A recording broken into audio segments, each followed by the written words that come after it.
Assalamualaikum warahmatullahi wabarakatuh dan salam sejahtera. Bertemu kembali kita di bahagian yang kelima dengan standard pembelajaran 9.1.5 iaitu menentukan persamaan suatu garis lurus.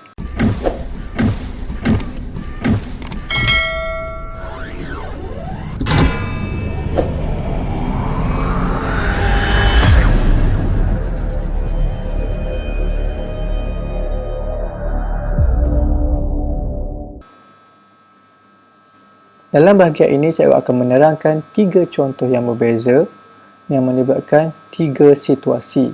Yang pertama, kita akan lihat dahulu contoh yang melibatkan soalan apabila diberi satu titik. Seperti yang kita sudah sedia maklum, bentuk kecerunan adalah Y sama dengan MX tambah C. Yang mana M merupakan kecerunan dan C pula merupakan pintasan Y. So, untuk membina suatu garis lurus, untuk membina suatu persamaan garis lurus, kita perlu mengetahui kecerunan dan pintasan Y. So, cikgu akan sediakan dekat sini beberapa langkah untuk membina persamaan garis lurus. Langkah yang pertama, mencari kecerunan atau kita labelkan sebagai M. Langkah yang kedua, mencari pintasan Y, yang mana kita labelkan sebagai C.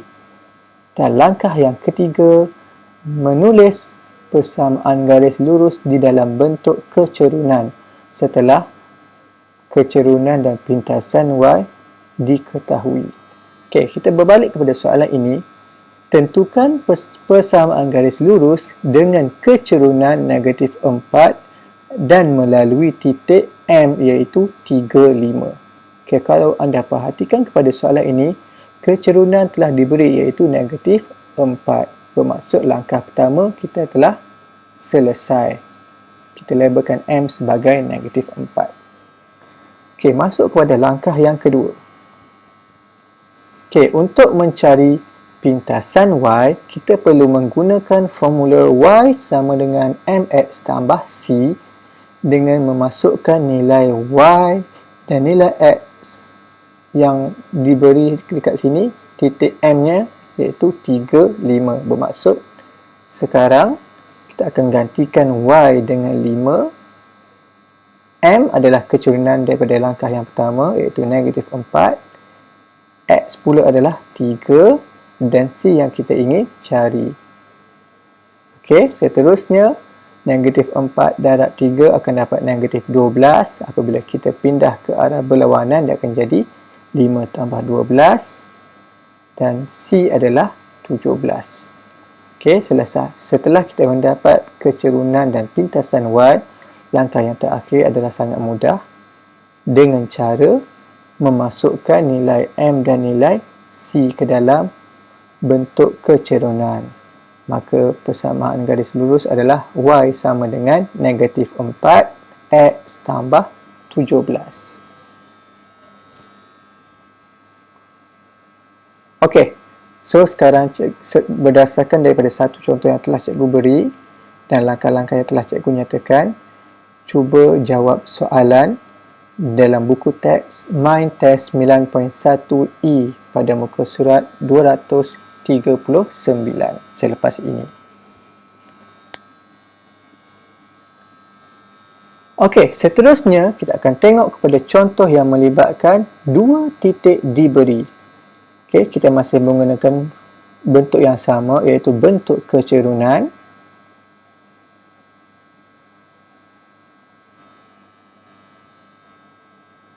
Okey, dengan langkah yang sama seperti yang kita nyatakan tadi. Langkah yang pertama, mencari kecerunan. Langkah yang kedua, mencari pintasan Y. Dan langkah yang ketiga, membentuk persamaan garis lurus. Okey, berbeza daripada soalan tadi, soalan ini menyatakan bahawa tentukan persamaan garis lurus KL dalam bentuk kecerunan jika diberi titik K negatif 1, 3 dan L 4, 2. Okey, kalau contoh yang tadi, dia dah beri kecerunan. Okay, untuk soalan ni, kita perlu cari kecerunan. Okay, kalau anda masih ingat pada tingkatan 2, kita ada 3 kaedah untuk mencari kecerunan. Okay, tapi yang paling mudah apabila diberi 2 titik, anda perlu menggunakan formula M sama dengan Y2 tolak Y1 perkan dengan X2 tolak X1. Sebelum itu kita labelkan titik K dan titik L. Okay, sebagai contoh sekarang cikgu memilih titik K dilabelkan sebagai X1 Y1 dan titik L dilabelkan sebagai X2 Y2. So menggunakan formula yang telah diberi, Y2 adalah 2, Y1 adalah 3, X2 adalah 4 dan X1 adalah negatif 1. Okay, kita gantikan ke dalam formula 2 tolak 3 perkan dengan 4 tolak X1 adalah negatif 1. Jadi letakkannya di dalam kurungan. Okay, kebiasaan pelajar salah dekat sini. Biasanya pelajar akan buat 4 tolak 1. Salah, okey. Okay, selesaikan, maka kita akan dapat nilai kecerunan adalah negatif 1/5. Okay, kita masuk pada langkah yang kedua, iaitu mencari pintasan Y. Okay, untuk mencari pintasan Y, kita masih menggunakan formula Y sama dengan MX tambah C, tetapi kita hanya perlu memilih salah satu titik sahaja sama ada untuk menggantikan nilai X dan Y di dalam titik K ataupun titik L. Okay, sebagai contoh, cikgu pilih titik L. Kalau dekat sini, X perlu digantikan dengan 4, Y perlu digantikan dengan 2 dan M digantikan dengan negatif 1/5 daripada jawapan di langkah 1. Okay, kita selesaikan persamaan, maka akan dapat 2 tambah 4/5 dan C adalah 14/5. Okay, dah dapat kecerunan, dah dapat pintasan Y. Langkah yang ketiga, hanya perlu tulis semula persamaan garis lurus dengan memasukkan nilai kecerunan dan pintasan Y. Maka jawapannya adalah Y sama dengan negatif 1/5 X tambah 14/5. Okay, boleh faham? Okay, untuk menguji kefahaman anda sekali lagi, melibatkan dengan soalan yang melibatkan 2 titik. Okay, cikgu nak anda cuba jawab soalan di dalam buku teks Main Test 9.1F pada muka surat 240. Okay, seterusnya kita akan lihat kepada contoh bentuk soalan yang ketiga, iaitu apabila melalui satu titik dan selari dengan suatu garis lurus yang diberi. Okay, contoh soalan ini cikgu ambil daripada buku teks. Tentukan persamaan garis lurus selari dengan garis lurus 2x tambah 3y sama dengan 12 dan melalui titik G68. Okay, untuk mencari persamaan garis lurus yang selari dengan 2x tambah 3y sama dengan 12, kita masih menggunakan 3 langkah yang sama. Okay, 3 langkah ini. Okay, sebagai contoh, cikgu gambarkan dalam bentuk gambar rajah. Okay, garis lurus hijau dan oranye adalah selari. Persamaan bagi garis lurus oranye adalah 2x tambah 3y sama dengan 12, manakala titik G68 berada di atas garis lurus yang berwarna hijau. So, apabila kita bercakap berkenaan dengan garis yang selari, perkara yang penting yang anda perlu ingat dan faham adalah kecerunan kedua-dua garis ini mestilah sama.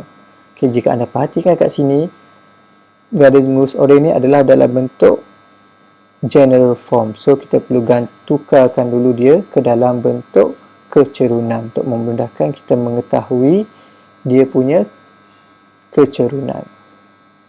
Okay, so langkah yang pertama untuk mencari kecerunan, okay, berbeza dengan soalan sebelum ni. Bagi soalan ni, kita perlu mengubah bentuk umum ini ke dalam bentuk kecerunan. So, apa yang perlu anda buat adalah bahagikan dengan 3. Okey, negatif 2x dipindahkan ke kanan, maka akan dapat negatif 2x tambah 12. So, untuk menjadikan dia y, maka bahagikan dengan 3. Okey, setelah kita bahagikan dengan 3, 3y bahagi 3 akan dapat y. Negatif 2x bahagi dengan 3 akan dapat negatif 2 per 3x. 12 bahagi 3 akan dapat 4. So, dapat diperhatikan dekat sini, nilai kecerunannya adalah negatif 2 per 3. Okey, seterusnya kita sambung kepada langkah yang kedua untuk menentukan pintasan y. Sama seperti tadi juga, pertama perlu menulis persamaan garis lurus y sama dengan mx tambah c dan meletakkan titik yang ingin kita gantikan. Dalam kes soalan ni, titik yang diberi adalah 6, 8. Bermaksud y ganti dengan 8, x ganti dengan 6 dan m adalah negatif 2 per 3. Okey, seterusnya kita selesaikan. Negatif 2 per 3 darab 6 dapat 4. So, negatif 4 pindah akan dapat C sama dengan 8 tambah 4. Maka pintasan Y adalah 12. Setelah kita tahu kecerunan dan pintasan Y, langkah yang ketiga, kita hanya perlu menulis persamaan garis lurus. Maka y sama dengan negatif 2 per 3 x tambah 12. Okey, boleh faham setakat ni? Okey, seperti biasa, cuba jawab soalan yang berada dalam buku teks Mindtest 9.1G pada muka surat 242. Okey, sekadar itu untuk bahagian yang kelima, kita akan sambung pada bahagian yang keenam pula.